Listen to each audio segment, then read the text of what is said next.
Welcome everyone to our podcast, Cultivating Our New Generation. Today we are going to begin our episode 7 of the power of living a conscious life. And to talk about this topic, I have a very important guest that is here with me that I met in one of the Hay House events in Houston. And we right from the bat, we start making chemistry with the topics that we had in between or that coincide with the things that we were doing. So we are going to deep dive deep into the consciousness, into the realm of being more spiritual, being more attentive to all the signals of our lives. And Natasha Mott is here with us to enlighten the journey of the consciousness. So let's introduce Natasha. So, what is your story, Natasha? What is your journey? What are the things that you can let our audience know about your shift in your life? Yeah, absolutely. Thank you so much for having me, David. It's so wonderful to see you again. And yeah, it was amazing when we met in Houston because so many common things happening in different ways, which we know that nothing happens by accident. Yeah. Absolutely. So I'm very, very happy to be here. Thank you so much. Interesting that this is episode 7 because 7 is the spiritual number anyway. Um, Wonderful. Um, but a little bit about my journey. I was born in South Africa Okay. to a Portuguese family. So already there's many, many cultures that are being mixed up in there. And I was born into a family that was more open to the suggestion of energy and intuition and spirituality. I grew up in a space where my family was spiritually awake or awakened or conscious of different different frequencies, different levels of energy. It kind of like looking at the multi-dimensional universe more than anything else. And with regards to that, I've also been very analytical at the same time. For anyone that follows cricket, it's all about statistics, and I love cricket. So I'm very much kind of like, why do things happen in the way that they do? So I've always had this very curious mind as into why things happen in the way that they do. Now, back in the day, at least 40 years ago, this wasn't a subject that was generally discussed, and it wasn't really a subject that was kind of like common, and never in a million years did I think that I would have a career-based business that is really based on consciousness and helping others with alternative health. So being completely open, I was the weirdo child who would read a book on, what does a handwriting mean about somebody, and what can you tell about their personality, or how to see past lives, or how to see auras, or there is more that what is beyond the physical that really, really got me curious. Not only that, fifth generation that's into this kind of like looking at spirituality in a different way. My grandfather really looked at spirituality in 3 disciplines, and those 3 disciplines were the spirituality, the science, so what you cannot see, the silent science, and then it was the educational piece. So it was kind of like, let's look at something, but let's look at logic and science as well, because it's all kind of connected, really. And as we move on, we're starting to get more tools that kind of like measure these things. So living in South Africa, I thought, I'm going to go and discover the world. And I've always had this fascination for different cultures and different religions. Like religion has always been kind of like fascinated me, because religion instills kind of like the programming of our belief system, which then kind of like influences our actions in many ways. And I was like, I need to go meet new cultures and actually experience this for the first time. Because a lot of South Africa is a melting pot, kind of like Canada, where I am now, of different cultures. So I had very good Greek friends, and I had a lot of Italian friends and Lebanese friends. And because I've had this fascination with religions, I ended up doing Ramadan once with one of my friends. And I've also done the Greek Easter. So just to understand the philosophy and the mindset and how things work. So I'm very easily fascinated by many things. So I ended up going to Europe, and I ended up in 1999 in the UK, and I ended up in Scotland. I absolutely loved Scotland. And it was fascinating because I used to work really, really hard.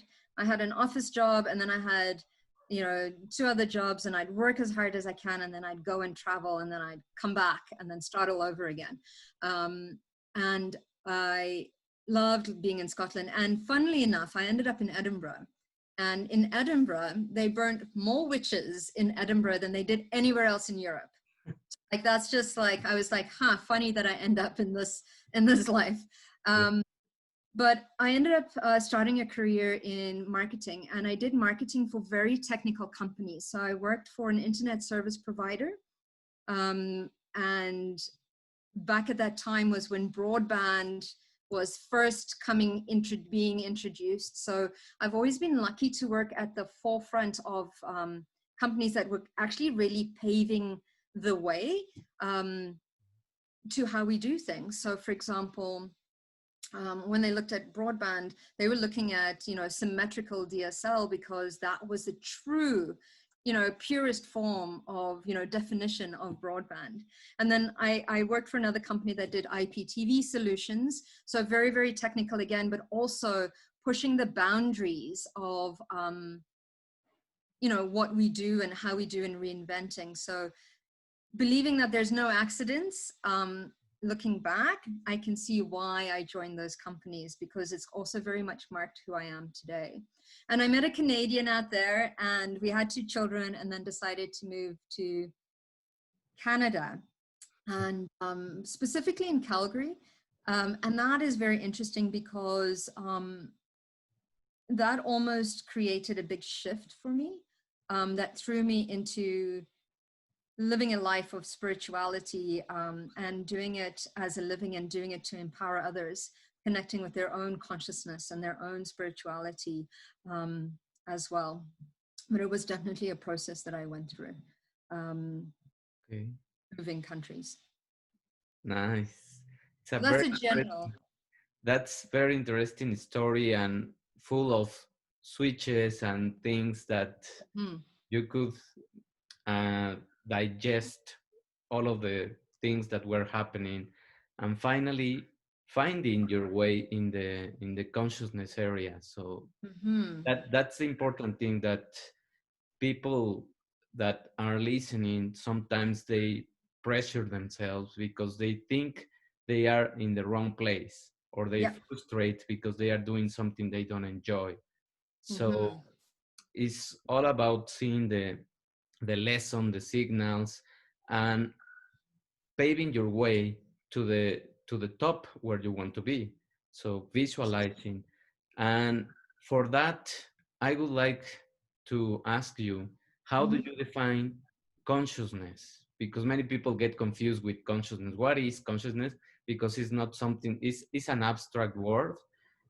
It's an abstract thing that we cannot physically see. But Absolutely. Absolutely. And living in the realm of things that we don't physically see, kind of like Wi-Fi. You know, Wi-Fi we do not see, but yeah, we see the effects of Wi-Fi, and everybody's constantly, you know, enjoying the power of Wi-Fi. So I think we need to start enjoying the power of being more conscious as well. For me, consciousness is all about awareness. Some people relate it to a kind of like awakening, but in order to understand consciousness, we need to understand 3 things. One is actually being conscious, which is actually It's about controlled actions. It's about reason. It's about our thoughts. It's something tangible. You know, it's kind of like, and interestingly enough, it's 5% of what we are. Matter, conscious is 5% of who we are and what we do. And then we're looking at the subconscious mind. That's another thing that we need to look at. So looking at the subconscious, and that is where it's between, subconscious is between the conscious and the unconscious mind. And in that is where you feel your emotions, where your beliefs come from. This is where you hold your belief system. It's where our values are. It's really where our intuition is coming from. When we're getting that intuitive hit, where we're getting that gut instinct, when we walk into a room where we actually like somebody or not like somebody, or somebody comes in for an interview for a place at work, and you get that instant click or that instant repel, that's all happening on a subconscious level. When we read a newspaper, for those of us that actually read a physical newspaper, when you open up the newspaper and your eye is directed not at the first word, but all of a sudden on the bottom right-hand side to the advert that brings our attention, your subconscious mind has already processed all of that information and has told you to basically look into the corner because that is what is interesting. And then consciously, the conscious is catching up when it comes to that, right? And not only that, it's kind of like, you know, when you drive to work the same route every day, right? And you sometimes, all of a sudden, you know, you leave home, you get to work, and all of a sudden you're like, how did I get here? Did I stop at those traffic lights? Did I, like, how did I get here? Like, you're so common. That is being on autopilot, tapping into your subconscious mind, right? So there's a lot that happens in a subconscious mind. And then the third aspect is the unconscious. And this is where it becomes very, very interesting. And the unconscious mind for me is the place where we have chosen to hide or suppress all our traumas, that it connects us to like, you know, panic attacks. Like, it's all being triggered from the unconscious mind, because sometimes we go through such traumatic experiences that we block that out completely. That's like the sabotage also. Yeah, absolutely. Absolutely. Because, you know, we're working to try and keep us safe, right? Because keeping us small keeps us safe sometimes. The interesting thing for me, because I also do craniosacral therapy, is that even though we have completely suppressed all of this stuff into the unconscious mind, it does a full circle where it's recorded in our physical body. Mm-hmm. So all those traumas that we hold, it's understanding that we are multidimensional beings. And for me, when we are conscious, we are starting to allow these three states of consciousness to be brought forward, to be brought into awareness, and to be taking responsibility for our actions, to be becoming aware of where are things coming from? Why am I triggered? You know, looking at that intuition of kind of like, why don't I want to look into? So these are worlds that are all working together. We are complex beings and yet simple at the same time. I'm going to give you an example. For example, so when I arrived in Canada, I found it really, really hard to find work in this small area that I'm in, because it's predominantly oil and gas based. And a lot of the oil and gas companies that back then, they didn't really have full-on marketing departments. What they did have was public relations departments, which was a very small aspect of what I used to do. I used to actually outsource the public relations bit, but I used to be more product marketing and communications. So I actually ended up having to intern, and then I ended up working at a company where they did end up hiring me at a management position, but there was a lot of toxicity within, and I know now that I do the Akashic records where I can look at my soul's blueprint, which is sometimes in the unconscious, is really looking at, I started absorbing a lot of my environment around me. And it was quite a toxic environment because I experienced my first workplace bullying.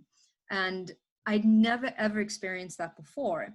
So I ended to internalize that, and it became quite traumatic. And my body started to feel the effects. Like I was super stressed all the time. I was anxious. I would get like, it was really easy to get angry. Like I was just like, one person would say something, I'm like, oh, this is so unfair, you know, kind of a thing. I was in that space of not wanting to move forward. So much so that on a unconscious, subconscious level, when I arrived here, I thought, let me join a softball team because we need to do exercise for our body, helps our mind. I can meet new people. So I thought, I haven't played in over 30 years, but let's just join a team. So I joined a bottom of the league, mom and pops. You know, it's supposed to be the beer, you know, where people drink, not that I drink, but it was supposed to be that really relaxed, non-competitive, you know, league. And I ended up breaking my leg in 5 places, running from first base to second base. One, I realized I am competitive. It's a very close game. But two, if you look at Louise Hay's work, I had broken my left leg, which legs are all about moving forward, and our left side of our body is all about nurturing and self-care. Okay. So I ended up breaking my leg in 5 places. I had to put a plate in my leg and I had to screw it in to put my leg together. Okay. And I was like, it's okay.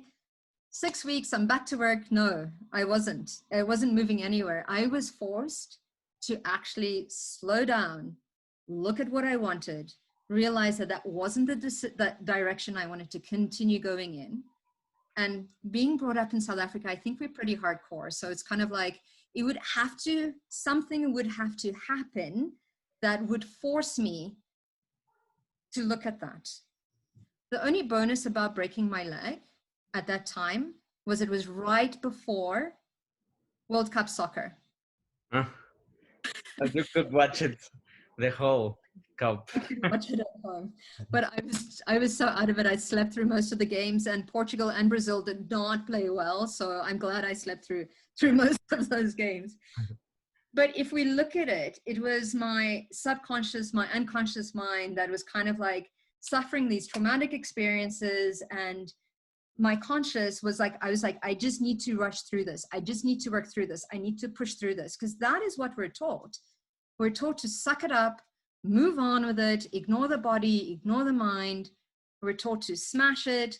We're taught that, you know, it's weak to, and I came from this philosophy. I was like, business does not have an emotion. You know, it needs to, like, you just need to drive through it. That is not what I think right now. I've grown quite a lot since then, but our bodies are such indicators of what is going through.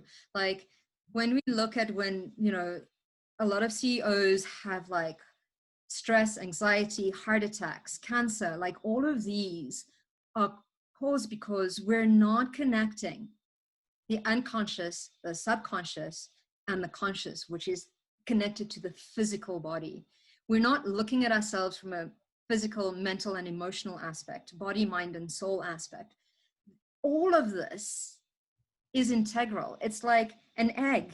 Like the egg, like until we break the egg and, you know, dissolve it, like it is one. We're all connected. We're like Russian dolls, you know, except we can't see some of the layers on the outside. But in order to, here, can I jump in a little bit? yeah. Just to mention something that happened also to me, and that is related to the workplace. And it is a story similar to you. I didn't break my leg, but I drained my energy completely. I was really, really kind of depressed. I didn't show it. I mean, there was no signs of showing the depression, but I arrived to my home and the only energy that I have is to plug in into Netflix. or Mm. watching movies or distracting my mind from the stress. But I didn't have any energy to do something. And that's when I also realized that the environment that I was living in the workplace Mm-hmm. drained all that energy, and usually is the top people that have that kind of sometimes negative energy that Yep. is draining their teams and Absolutely. leading them either to quit, either to Mm-hmm. move from company to another company. So it is very important that you mentioned that. And also I love the example of the newspaper that you gave about Mm-hmm. picking the information that your subconscious mind is triggering, because that's also when you listen some of the songs that are giving you the messages, or you Absolutely. receive from someone a message, a text message or an email or whatever it is, in any form that it presents in the Yep. world. We have to pick up those signals, because those are the ones that are going to lead us to where you are now moving the story along. No. Absolutely. Yeah. Absolutely. And that is all about becoming conscious, listening to those signals, listening to those signals that are coming from our body, listening to those signals that are coming outside of our body, listening, and sitting in that space of observation and curiosity is very, very important. Absolutely. And that's exactly where I was going with that. We're we're taught to ignore all of that. Yeah, that's the sad part. And as you say it also, we are taught to separate the things. The body is separated from the mind from the body, and so on. No, Yep. and never even mention the spirit, because you were taking your opinions or your mindset into Mm-hmm. something that sometimes is played as esoteric. No, Absolutely. and it is not, because we are energy. And as you mentioned, the pillars, that's the pillars that we also want to foster in this kind of podcast. Is the Absolutely. idea of the five pillars, is how you eat, the nutrition, is Mm-hmm. the way you move, your metabolism, and everything that is inside of you. The emotions, of course, the subconscious mind, the emotions, the Mm-hmm. consciousness that we are talking about, and finally the result, that is the abundance. No. Absolutely. Absolutely. And and that is so true because even looking at abundance not only as a financial, but looking at it as being kind of like absolutely health, family around us, you know, where we are at is a massive aspect. But you're absolutely right. We're taught to, you know, abundance is what's in your bank account, and it does. And then the other things that we look at is the concept that you can't be spiritual and abundant at the same time, which is something that a lot of practitioners that are into more of the kind of like natural health um, are kind of like criticized for. But that's also, it's another old belief system, right? That we're working through as well as people. And you're right, we're not just one single, we are spiritual beings having a physical experience. And we need to take care on all levels, because a lot of spiritual people also ignore the body, and we cannot. No. We've chosen to have this physical experience, so let's enjoy this physical experience. It's a playground, really. It is. It is like a puzzle that you will need to assemble, and all of the pieces you will find them as the more you are tuning, as you mentioned, the Wi-Fi, as you Mm-hmm. mentioned, that synchronicity that we need to have. Well, our devices need to connect to certain kind of direction in the internet, which is also abstract, and we don't see it. Absolutely. It's the same analogy for us to connect our energies with the synchronicity of our higher self, no? And can you give us three lessons that you can share with the audience of how have you been able to succeed using your consciousness? Absolutely. So in with regards to succeeding is Yep, what it is for you to For succeed. me, it's kind of like when I arrived in Canada, I can give you another example. When I arrived in Canada, I was like, okay, we're in Canada now, and we need to learn. Like the kids were really, really young. My youngest one was 2. My oldest one had just turned 6, was about to turn 6. And I was like, in Canada, lots of snow. You need to learn how to ski.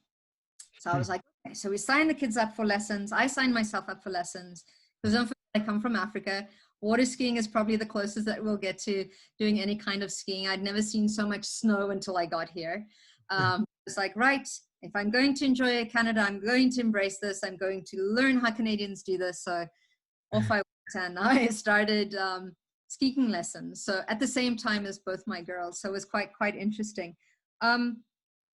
And as I was kind of like, so I did the whole skiing lessons, and then we were up on the chairlift, and then I was coming down the mountain. And it wasn't even that scary. And I used to play a lot of sports. So I used to be very much kind of like, achieve this. And, I wasn't scared of anything. Anyway, I'm coming down this mountain and I'm starting to pick up speed, and I'm fine. Like I'm picking up speed and I'm doing everything that I've learned. And then all of a sudden, this little bit of fear crept in. And I was like, oh my goodness, I'm going too fast. This is going to hurt, And I sat down and I actually bailed. Like I was like, because I kind of like sat down, and I was like, that for me was a defining moment, because I said to myself, when did I become a poopy pants? Like, when did this fear come in of not achieving, like going too fast or not doing something to its fullest extent? And when did I become so cautious? Like, what is that all about? So after that, my first lesson was, now my philosophy is push your boundaries. I'm so getting used to being uncomfortable, that it's kind of like, if it's something, that makes me uncomfortable, but I know that it's good for me, I will do it. Like I've sat at the top of a slide with a friend of mine, Kelly, those slides, water slides that kind of like, and we were sitting there and the two of us were sitting there going, push your boundaries. No, you push your boundaries. Come on, we're going to go, we're gonna do it. And then we're like, we went, right? And then because one went, the other one had to go.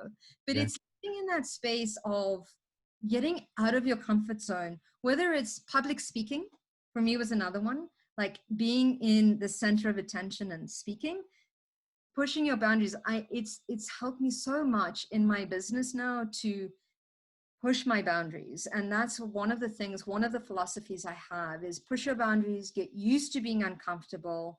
um, and stretch your beliefs, like question everything. That's another thing. I question everything, even in spirituality. Like not everybody channels 100% of the time. If the message does not resonate, question your teachers, question everybody. That's another lesson for me, because sometimes we're a little bit Afraid. uncomfortable or unsure, Yeah. tend to rely on the information on other people. Yeah. We know, our body knows what's good for us. Our body, our mind, our soul knows. We need to trust that. So trusting in what I feel is right for me, and it might not be for everyone. That's another lesson. And then follow your joy. That's how you know whether you're on purpose, is if something brings you joy, if you could do it, that you won't get paid for it, Yeah.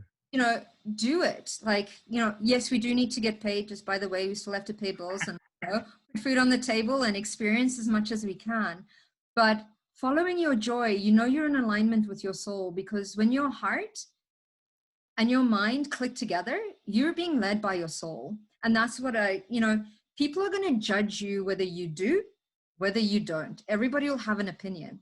So for me, it's follow your joy, push your boundaries, and just get used to being in the uncomfortable and try new things. Yeah. And New all of those things that you are saying, it's so funny that all of those things are the ones or are the characteristics of a child. Yeah. They are the characteristics of a child. So we are like that.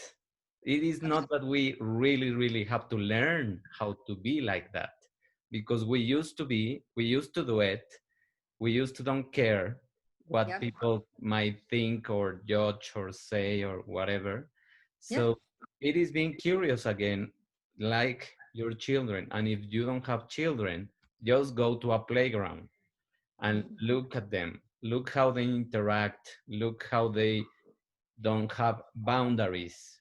Look how they just trust each other and they help each other and Absolutely. they start making relationships so easy and they help. No. Absolutely. Yeah, Absolutely. You're right. And our children are our biggest lessons. Like, honestly, before they come in, before we give them our programming, our limitations, exactly. you Before, know, the other thing that's amazing about children is they forgive and forget. Like, they that's true. have something that's happening, the next day it's gone. They're like best friends again. We need to be like that. We carry that with us. We need, yeah, children are amazing. You're absolutely right. Like, Yeah, they sleep. They all of those things sleep through their. They just forget. yeah, And that's a good part also to remain with us because as we grow up we take a lot of things personal which never are personal because everyone is reacting to their own story and through their absolutely. own emotions. So Absolutely. and now we are connecting to the next question that I have in terms of Okay. health. So in terms of the health, what consciousness or conscious messages can people apply in their lives in terms of their body health? Okay. So when I'm going to talk a little bit about vibration. Okay. Okay. So each organ, we're all energy, and energy vibrates at different frequencies. And each organ vibrates at a different frequency. And if you think about vibration and frequency, if each organ is vibrating at a different frequency, each organ will have its unique color and its unique sound because it's all connected, right? So we will have, with all of this orchestra that we have is a unique sound and a unique color, which is sometimes reflected by our auric field and our colors. However, if an organ is vibrating at a lower or higher frequency, just like in an orchestra, the timing will be out and it will start influencing the organs around it. It will start influencing our moods. It will influence so many things. Becoming conscious about what we put in our bodies, becoming conscious about what we put in our mind, which affects our body, what we listen to, what we watch, what food we put in. So it's kind of like, it's not only physical, it's kind of like the other thing. When I was pregnant, I used to fall asleep in front of the TV. I was so exhausted.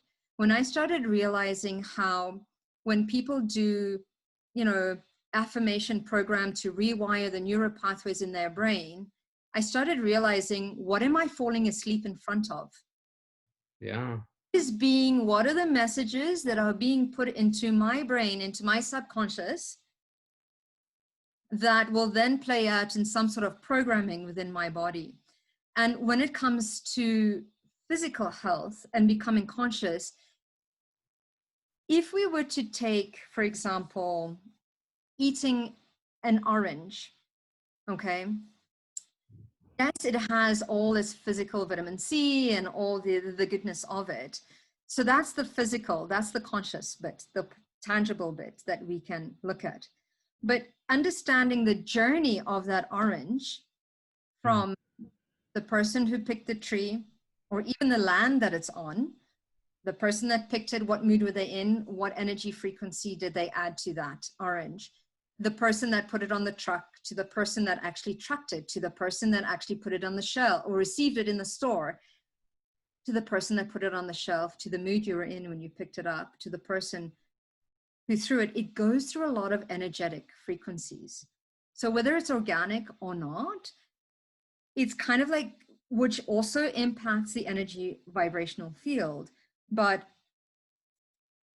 it's there's a lot that happens. So when you do kind of like alternative, kind of like, you know, looking at Reiki, there's a way of clearing the energetic frequency of the food that we put in our body.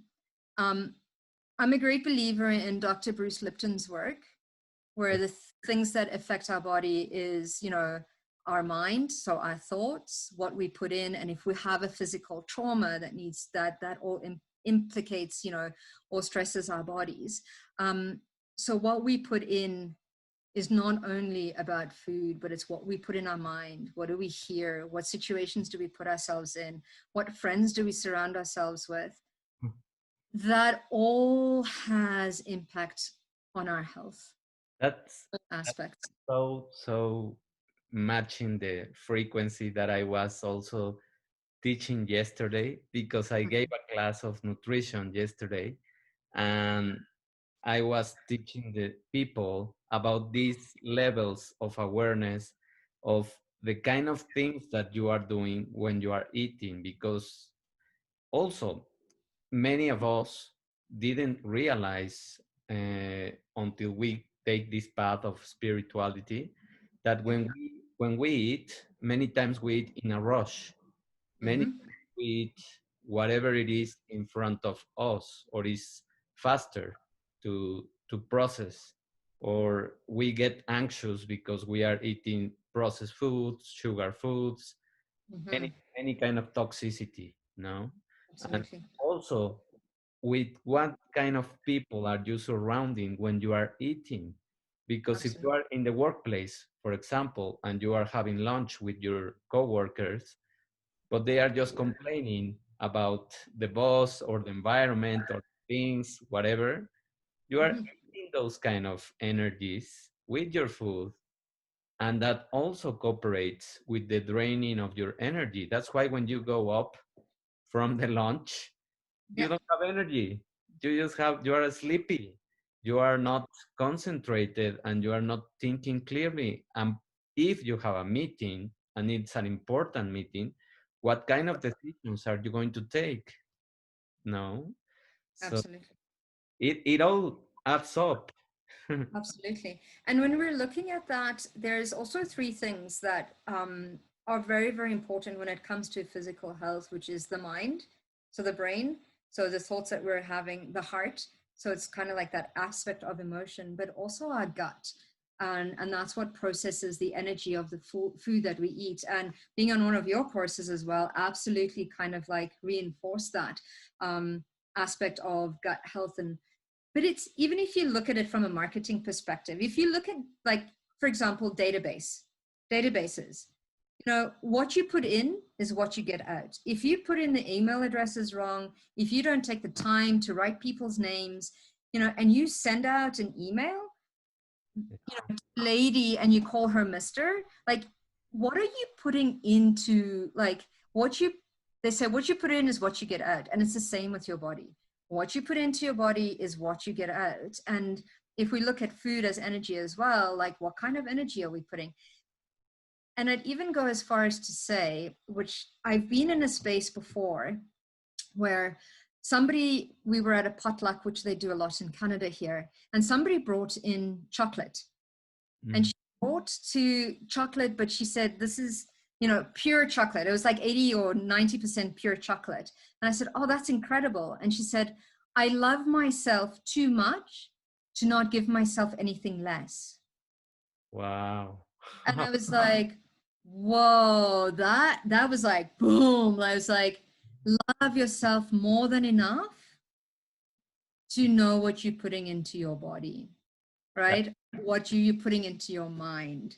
How much do you love yourself is one of the things that, and there's a book that, the book that I'm writing, I talk about soul food and junk food. You yeah. know, when it comes to the food that we're eating, is it soul food or is it junk? And it's okay to have junk food once in a while. The same. What are we reading? Is it soul food or is it junk food? You know, what kind of intimacy are we having with our partners? Is it junk food? You know, is it soul food? Like, it goes into every aspect of our lives: physical, mental, emotional, and spiritual. Junk food or, you know, soul food, like, what is it? And there's no judgment. Yeah. I it's started looking at it from a different perspective. Do you love yourself more than enough to eat what is physically good for your body? that's a huge, powerful question that everyone can ask, and they don't lose more than 3 seconds to ask the question of what what is the value that you give to yourself in terms of the food that you are choosing. Yeah. No, because we value many things. We want the best car, the best iPhone, the best whatever it is that you want to buy, just to show off sometimes. Yeah. But that is not something that you are going to eat, and you are more concerned of the kind of material things that are showing off to other people than the things that you are putting in your own body. So Absolutely. that reflects the love for you, and the other things reflects how do you care about others people's opinion. Mm-hmm. Just think about that whenever you do something in terms of spending money in things that sometimes are just to show off, Mm-hmm. or and cutting off money from things that are going to make you grow from inside. No, Absolutely. and that in the end, if you are growing from within, as I say it in my book, Yeah. you are you are attracting the other things, so you won't have to quit on them. You are Yeah. just investing first in you to then be able to get the other things. No. Absolutely. Absolutely. And we're magnets. We're constantly attracting what we put out. Exactly. Constantly. Okay, so regarding a new business idea or your life work, for example, for people that are entrepreneurs or people that are just doing a new business, Mm-hmm. what can people do to pursue a more fulfilled future? Okay. I actually have a program that uh, my co-author Kellyanne Vass and I are writing, and it basically covers every aspect of that in the sense that we tend to wear different masks Mm. in different areas of our lives. We're different at home than we are at work. We're different in all areas of our life. And this methodology that Kelly and I have created, it's actually called the Octopus Method because it covers, like, it's got like the 8 tentacles, um, each have an area in our life that we look at, like business, attraction, family, which is also, it's what we did was we took the feng shui bagua map for those people that are interested in feng shui, and we placed it over our life and our business energetically. So we look at who are we in all areas of our lives. Where are we over supporting? Where are we under supported? So for those entrepreneurs that are going in, it's kind of like really living a foundation or creating a foundation that really builds upon being able to live their life in joy and in health, which is the middle, which is the head of the octopus that we talk about. And that is all the other tentacles are protecting, the health and joy zone or the health and joy area of our life, because you can have as much money as you want, but if you don't have health or joy, forget it. Like, money can't buy those kind of things. So it's really trying to build a foundation that we can be who we are. The philosophy also talks about becoming a conscious entrepreneur. So it's really what is in alignment with your passion and your purpose. So who are you and why are you here? And we use the method is connecting to our higher self or connecting to the Akashic records, which is based on your soul's blueprint. And it's my belief that anything that has energy will have a blueprint in the Akashic records. And I like to see the Akashic records, I call it the Google of the spiritual world. It's far much more than just Google. It's like every app, every program that has ever been created and ever will be recreated is reflected within the Akashic records. So personally, I access my records and my business's Akashic records, which is a blueprint that I created before I was born to help me inform what are my next decisions? And I also call forward all the opportunities that are available. So we also need to be flexible to be able to move with the opportunities that are there, and also flexible enough to make decisions quickly. Like if we're going to try something, try it, do it, learn from it, and expand, whether it's perhaps the right thing or the wrong thing. I don't like seeing things as right and wrong. But it is kind of like, if you're going to fail, fail fast, learn from it and move on. Because it's my philosophy of kind of like follow your joy and try everything. But I mean, we have to try, we have to become curious. But it's really sinking down and making sure that whatever we do, that our head and our heart are in alignment, because then we're being led by soul. And if there's conflicts between the two of them, that means that there's not a win-win situation. You're compromising somewhere. So make sure that whenever you make those decisions, that not only do you know it intellectually, which is physical, but you feel it in your heart. You know that it's right. So that is a huge part of the 12-week program and the book that we're writing that's going to be published next year. And we look at all these areas of our lives, but it's always led by your soul. It's your higher self. It's what's in the highest regard for you. Business is changing in the way it used to be. It's not as structured anymore. We're starting to move into a phase where there's life-work balance. Our priorities are changing. We're not smashing it and getting 2 or 3 hours of sleep a day. Our bodies can't take that. We're working smarter, not harder, and that's where we need to go. More now than ever, I think. This year was the biggest lesson for that. That being busy is not being productive.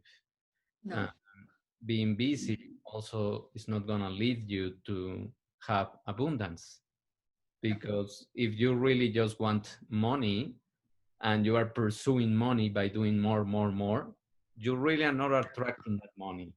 You are just taking out or rejecting that.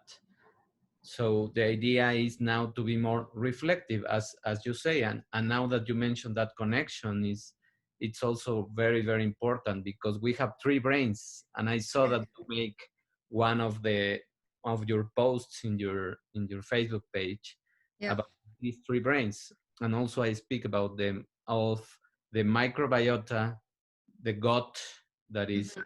your second or third brain, whatever you want to Yeah. call it. The other one is your heart, and of course your mind. So Absolutely. those three are connected, and your gut. So just so that people can understand why we mention the gut, the gut has a lot of intestinal bacteria, and those Mhm. bacteria are releasing neurotransmitters and Yeah. hormones and amino acids. And all of those substances are traveling through your system and are giving signals to your brain, to your heart, and then they connect. So if you connect your heart and your brain, Yeah. which are the most important in terms of the decisions Yeah. and expansion, you are going to be able to tap into a very different kind of business or kind of productivity if you want to scale up in your job.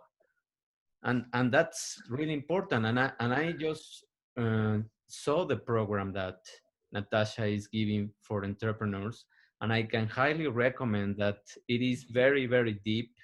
The things that they mention, because I read the proposal of the book, and I saw how deep you go into all of the areas, and it is making sense of the shadow and the light, no, in every Absolutely. aspect, no.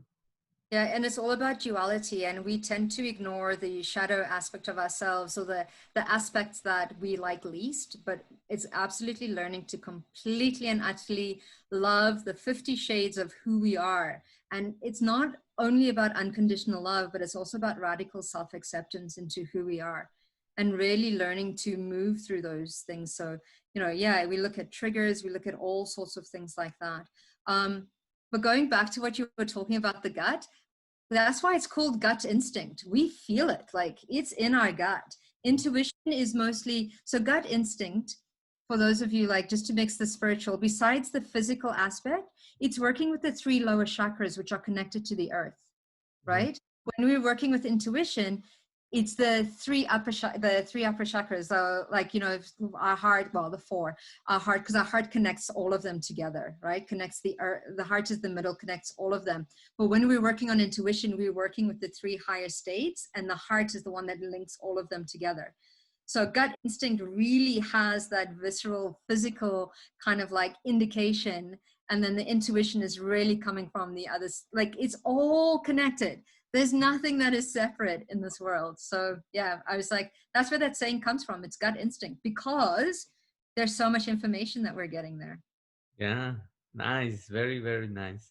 Now, finally, what are the three key insights or practical things that people can do to find more connection and create expansion, even amidst a chaotic situation that we have right now, for example, no?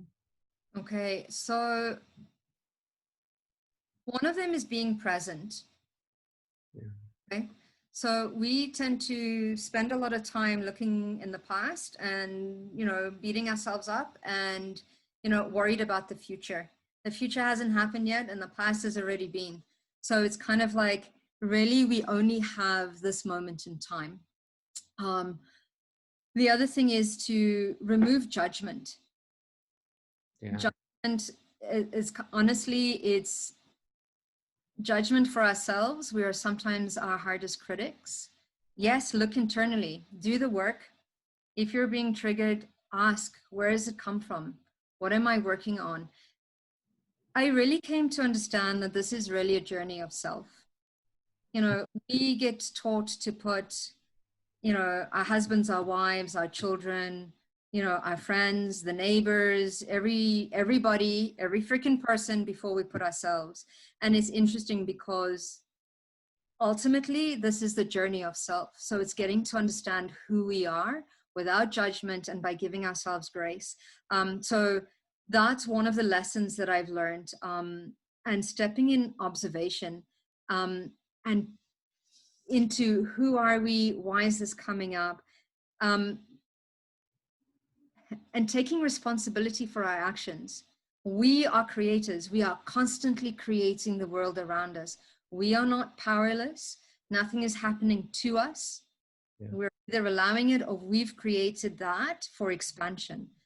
And we are always on purpose. Always. Like, it's kind of like nothing happens by accident. So in these times, it's really, you know, give yourselves grace, drop the judgment, reflect, and, you know, take responsibility for our actions. We're not responsible for others' actions.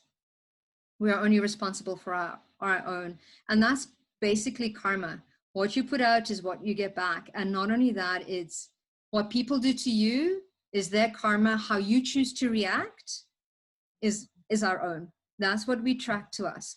So it's really, we are always on purpose.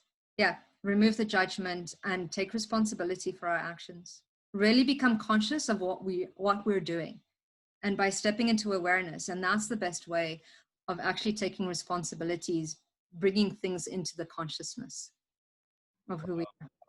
That's such a powerful closing message for everyone, because as you mentioned, it is just all about us first, even though it can sound egoistical or whatever it is not like that, because as we mentioned in one of the episodes, or I don't even remember where did I mention it, but when you are in a plane and there is some turbulence in the plane and the masks drop off, they tell you first put yourself the mask and Mm-hmm. then you can help. So the idea in life is the same. First, you have to help yourself. You have to grow. You have to understand yourself so that you can help other people, even your children, even Absolutely. your partner, even whoever you have in very intimate relationship. So the idea is also to take full responsibility for everything, because no one has the power of doing anything to you or force yourself to take some decisions, even though you can say, but he is or she is telling this or saying that or doing. Yes, he or she can do whatever he wants or she wants, but you are the one that are going to decide how to react or how to take the things. And if you are in a situation where you are now aware that you are getting um, damage, or you are in danger, or you don't feel comfortable, or you have been delaying something that you have to need to let go, Mm-hmm. the perfect time. This is the perfect time, because we are going to enter, we already enter a new Mm-hmm. consciousness, a new Yeah, level of society that has to progress and that will step into another level. So either you go into the next one or you are going to be left behind. That's absolutely, your own choice. No. absolutely, absolutely. And yeah, we are all mirrors for each other as well, which is the other one that's important, right? Like everything is reflecting back to us what we are putting out. We're magnets. We're energetic magnets. That's exactly what it is. And Yeah. can you mention, Natasha, where can people find your work and your social media? Absolutely. So I have two options. One is looking at Natasha Mott. So it's NATASHAMOTT.com. So that's a website. And then my Instagram is Natasha Mott as well. And so is my Facebook. And then I have the Raising the Vibes, which is a metaphysical academy where I also teach tools, and I have different kinds of, teachers on there that, teach about consciousness. So conscious awareness, conscious connection, conscious business, all of that is there. And that's called raisingthevibes.com. So it's raisingthevibes.com, and that's Instagram and Facebook as well. So it's all is there. Thank you very much, Natasha. Thank you, everyone, for listening, for connecting, for being conscious and have Yes. your attention. We really appreciate your attention. Really, really reflect on all the messages. There was a very powerful session today. And for sure, you're going to get a lot of hints, a lot of aha moments during the session. Thank you and have a wonderful day, evening, or night. Thank you. Thank you.